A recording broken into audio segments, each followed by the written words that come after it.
My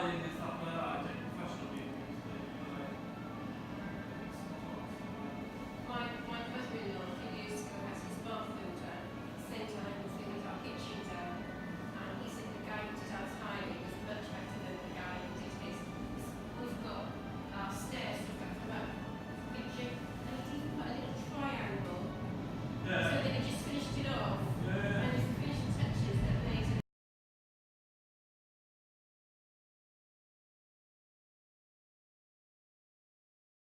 I never made it, but I know what it takes. I'm motivated by a mix of emotion. Got my statement, and I'm reading it slow so I can understand it fully. Appreciate my standing, go out of this world and right on time. Oh, never in my life have I seen the sky light up like this. I'm far away from Earth and I wanna know if you exist.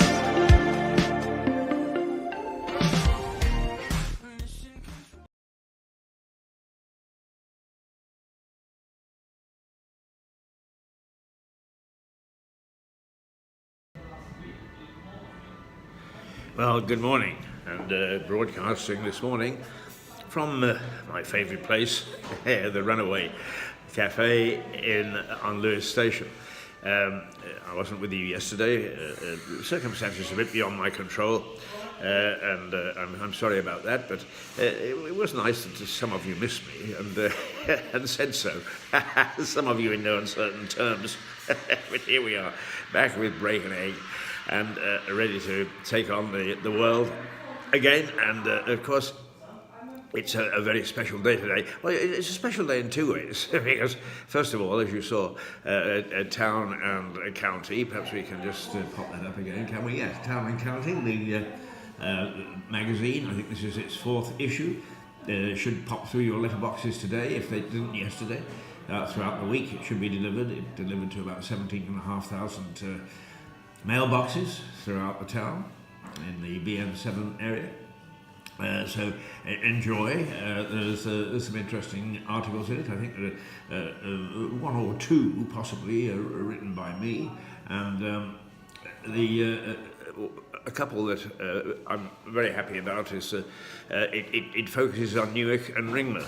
It's not just Lewes centric, as it were. It's trying hard to take in the district proper. So that's Town and County.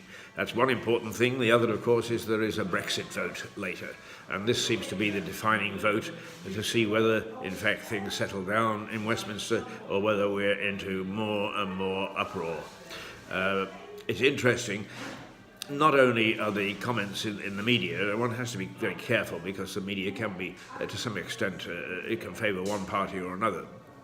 But generally speaking, if you start to read some of the comments on the various groups, is that the real disaster from this is that our faith in politicians at all levels has disappeared.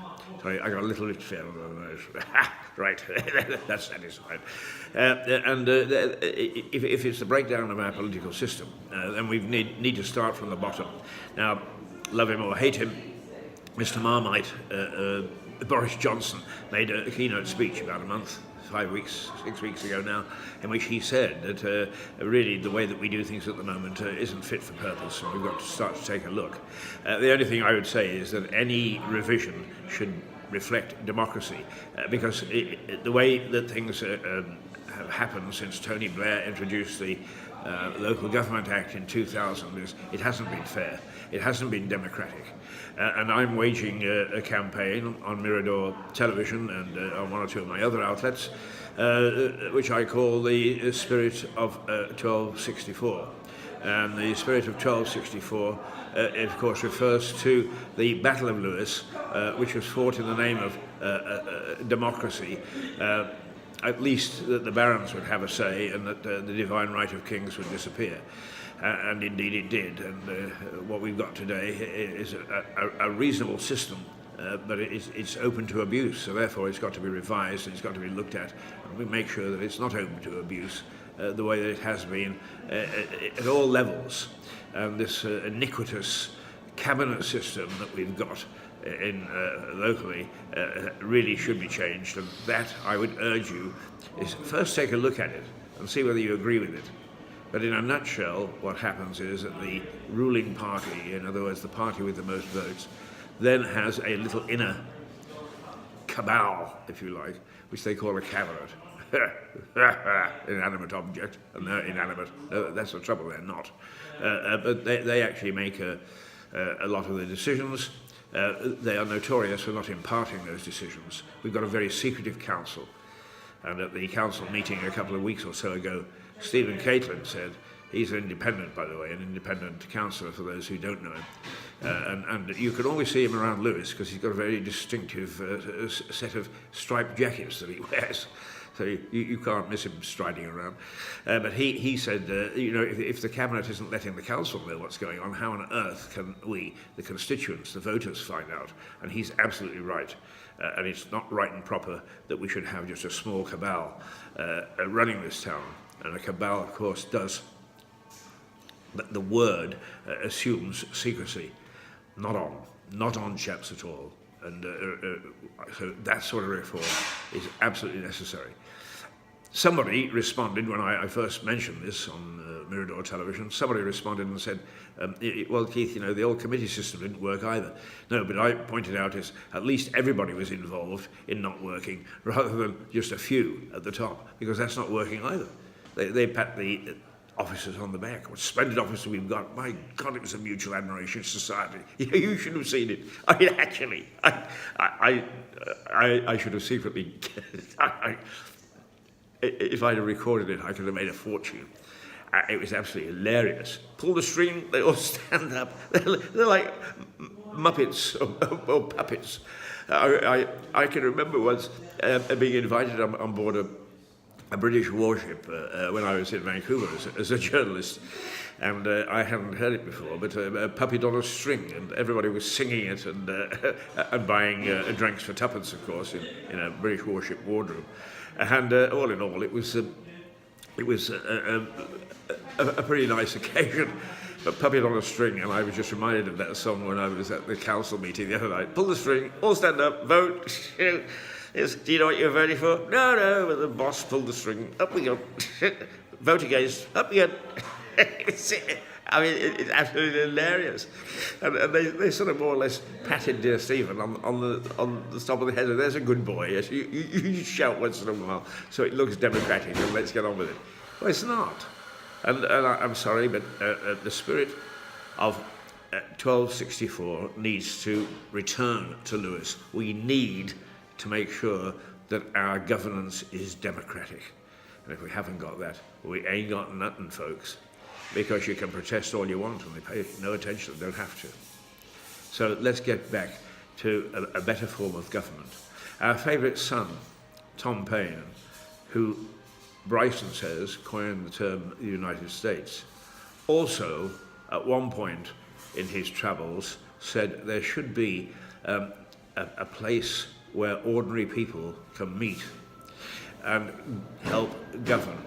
It should perhaps be called a House of Commons.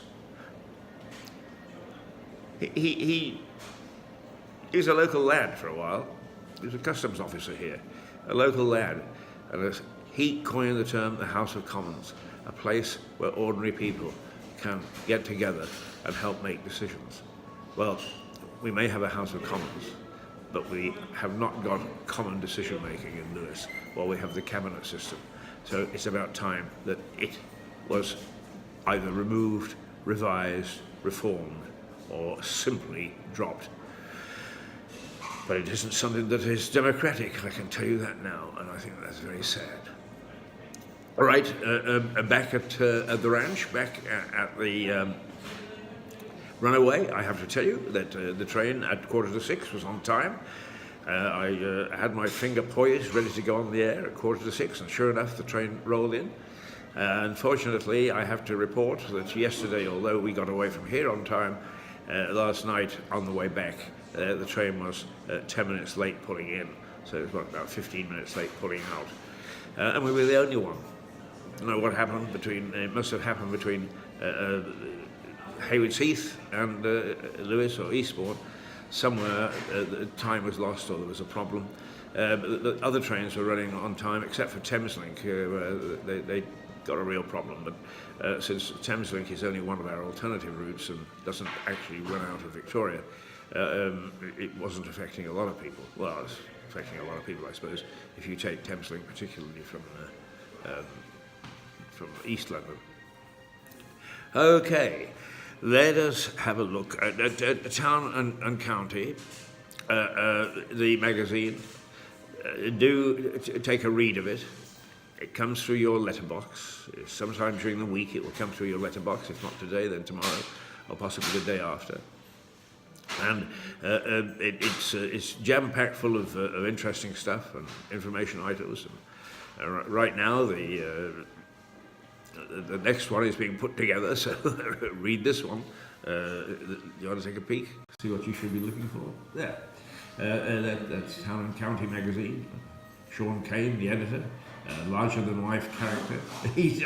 I actually referred to him as sort of a Zero Mostel type figure. Oh boy. He took me to the pub and said, "Can I buy you a pint?" And I said, "Well, that'd be very nice." And he said, "Pay for it yourself if you're going to call me Zero Mostel." I got in real trouble for that one. Anyway, he's quite a character. And he is like Mostel.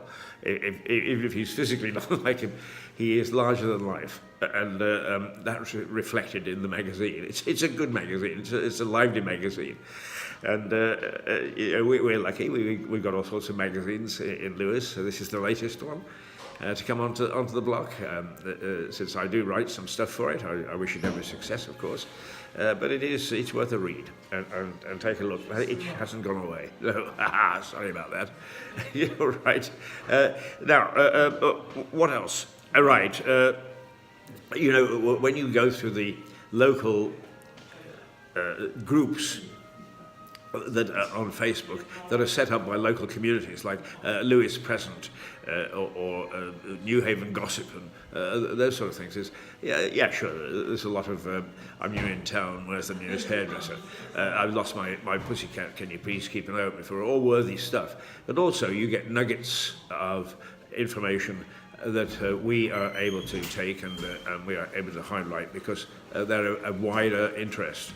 And I'm happy to say that they are then sometimes picked up by Lewes Eye, which is another website you should take a tap into because Lewes Eye is very good investigative journalism. And along with Town and County, who do some tongue-in-cheek articles from time to time, taking a little dig at the council, is without it being planned, we're providing, and I said this to some colleagues who are in national media, worked in national media, international media for that matter, for a long time, so I still have a lot of contacts, a lot of friends. And I mentioned that a new style of journalism is actually replacing or filling the gap left by the shrinkage of local media, which many surveys are now pointing out lets councils become less efficient and to charge more for council tax. Ring a bell? Should. But this new type of journalism, without us actually, well, I've had a word or two with Mick Symes. I haven't had a word with the Lewes Eye, but I certainly chatted to the people at Town and County. And one way or another, we do see it as a responsibility to keep an eye on what the council is doing. And it's not highly developed. And it's slowly growing into something that perhaps it would be better that we don't actually get together, that we do it independently but can feed off one another. And that way we fill a gap and we really do keep a close watch on what our local council is doing. Very happy to say that we're back into the thousands now watching us. We dropped off there for a little while. It's probably because I went to sleep. Why not? It's early in the morning. I love putting my nightshirt on and broadcasting from bed, but I'm afraid those days have gone. We have to get up and be sprightly now to find out what's going on. Anyway, we've only got a minute left. The new Daleks, the council has spent a fortune apparently, and I get this from one of the groups, on putting in new parking machines which don't work. And the overheard in the pub, one of the cherry pickers, one of the traffic wardens was heard saying, "Well, not my problem, Gov. I'll just walk around and slap tickets on cars. I don't care whether they work or not." But if in fact they don't, of course, it's reflective of this council. Something else they put up that doesn't work, because they most certainly doesn't. The system has broken. It's fallen apart.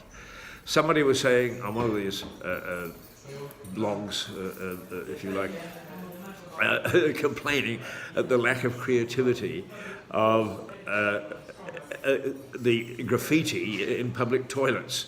And I remember that the Sunday Times did an article on it way back when. I mean, I'm talking about the 1980s now, and gave some examples of good ones. And I remember one was pull the chain and break the system. That's what I think we're trying to do at the moment. We're trying to pull the chain and to break the system, or the system. And it needs breaking. It needs putting back together again. So the spirit of 1264. Remember it. Remember the cry. The spirit of 1264. Tomorrow I will tell you this. Go and look in Lewis Present.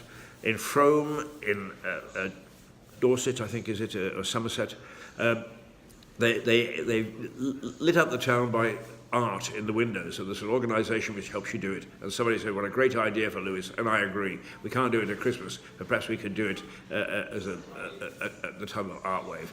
Okay, that's it for this morning. I'm 1 minute over. I apologise for that. Here we are. Yes, Tarrant County. It's coming through your letterbox. Take a read. Till tomorrow, toodle pip. I never made it, but I know what it takes. I'm motivated by a mix of emotion. Got my statement, and I'm reading it slow so I can